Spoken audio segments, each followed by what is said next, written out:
आज की इस वीडियो में हम आपको इस टाइप के इलेक्ट्रिक फैन हीटर में हीटिंग एलिमेंट बदलना सिखाएंगे। तो चलिए सबसे पहले इसको मैं खोल लेता हूं। तो खोलने के लिए यहां आप देखेंगे कंपनी यहां पर 4 पेज देती है, जिसको मैंने पहले से खोल लिया जिससे वीडियो लंबा ना हो। तो चलिए इसको मैं ओपन करता हूं। तो इसकी कैबिनेट को ओपन करने का जो तरीका है बहुत आसान होता है। पेज खुल जाने के बाद यहां आप देखेंगे हीटिंग एलिमेंट हमारा यहां पर लगा होता है और इस हीटिंग एलिमेंट को आज हम इसमें बदलना आपको सिखाएंगे। तो सबसे पहले ये जान लेते हैं इस टाइप के हीटिंग एलिमेंट में वायरिंग कितने तार की होती है। तो यहां पर आप देख सकते हैं इसमें जो वायरिंग होती है, वायरिंग के रूप में आप यहां देखेंगे एक वायर यहां पर आता है और 2 वायर यहां देखेंगे रेड वायर। तो अर्थात ये जो सिंगल वायर आया है ये न्यूट्रल हो गया और जो ये रेड वायर आ रहा है यहां पर रेड वायर 2 आ रहा है और दोनों पर फेज सप्लाई आती है। तो इस हीटिंग एलिमेंट को इसमें से कैसे निकाला जाता है, इसके लिए आप देखेंगे एक थिम्बल यहां पे लगा होता है और इस थिम्बल को क्या करेंगे, किसी प्लायर से इस थिम्बल को एक बार ऐसे इसको ऐसे पुश करा देंगे तो ये बहुत आराम से इसके अंदर से निकल जाता है।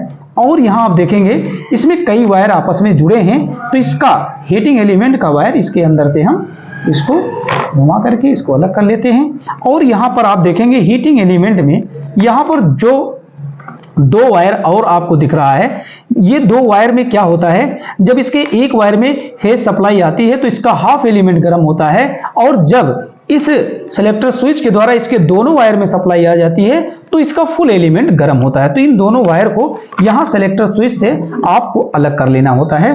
तो इस पे सेलेक्टर स्विच में नंबर भी लिखा होता है, इसमें 1 नंबर और 2 नंबर लिखा होता है। तो इसके 1 नंबर और 2 नंबर से ये दोनों तार आपके लगे होते हैं। तो यहां आप देख सकते हैं मैंने इसका हीटिंग एलिमेंट इस इलेक्ट्रिक फैन हीटर से अलग कर लिया हूं। अब हम इसको चेक करेंगे कि ये हमारा एलिमेंट सही है या खराब है। तो यहां पर इसको चेक करना बहुत आसान होता है, तो इसको हम सीरीज के द्वारा चेक करेंगे।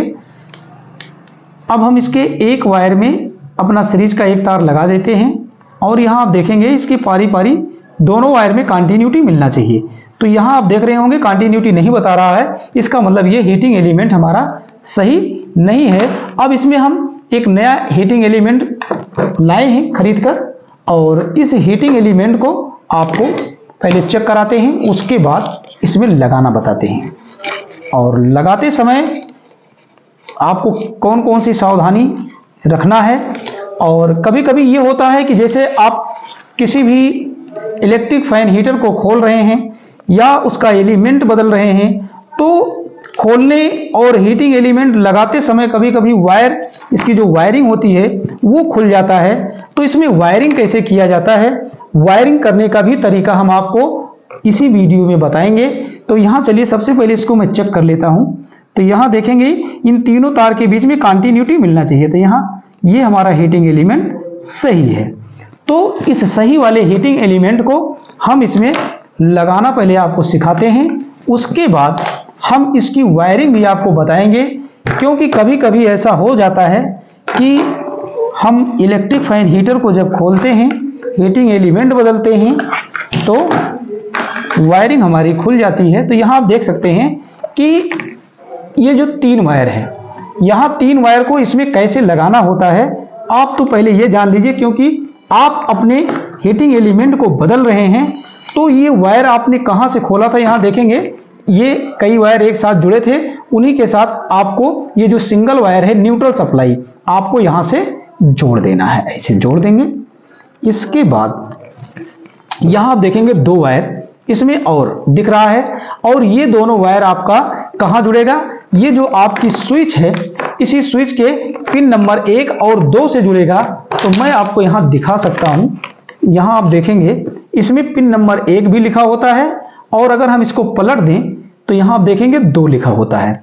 और वैसे एक जानकारी मैं आपको दे दूं, इसमें तो मैंने आपको दिखा दिया 1 नंबर 2 नंबर, लेकिन इस पर आप चाहे जो पिन जोड़ देंगे तो ऐसा नहीं होगा कि आपका वायरिंग गलत हो जाएगा, चाहे जिसमें आप जोड़ सकते हैं।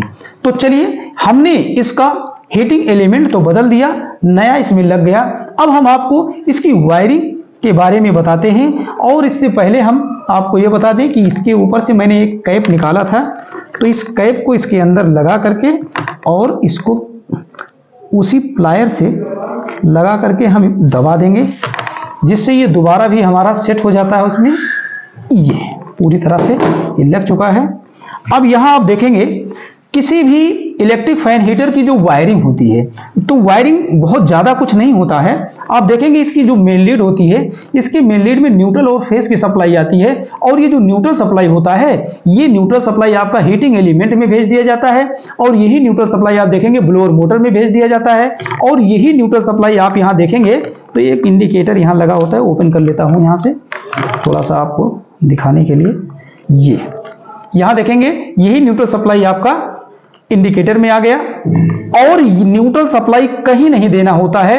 अब हम फेज सप्लाई की चर्चा करते हैं। तो फेज सप्लाई आप यहां देखेंगे तो एक स्विच यहां पर लगी होती है, और इस स्विच को यहां से हम ऑन ऑफ कराते हैं। तो इसको जब हम ऑन ऑफ कराते हैं तो इस स्विच में कनेक्शन के लिए आप देखेंगे 2 पिनें होती हैं। इसके एक पिन पर जब हम फेज सप्लाई देते हैं, स्विच हमारी जैसे ही ऑन होती है, इसके दूसरे वाले पिन से फेज सप्लाई निकलता है, और यहां से फेज सप्लाई निकलने के बाद ये फेज सप्लाई हमारा कहां आ जाता है, इसको आप जान लीजिए। तो आप देखेंगे ये फेज सप्लाई निकलकर यहां आ रहा है, और यहीं से एक जंपर लगा करके एक दूसरे पिन पर, माने इसी स्विच के दूसरे पिन पर भेज दिया जाता है फेज सप्लाई। अर्थात ये डबल पोल स्विच होती है।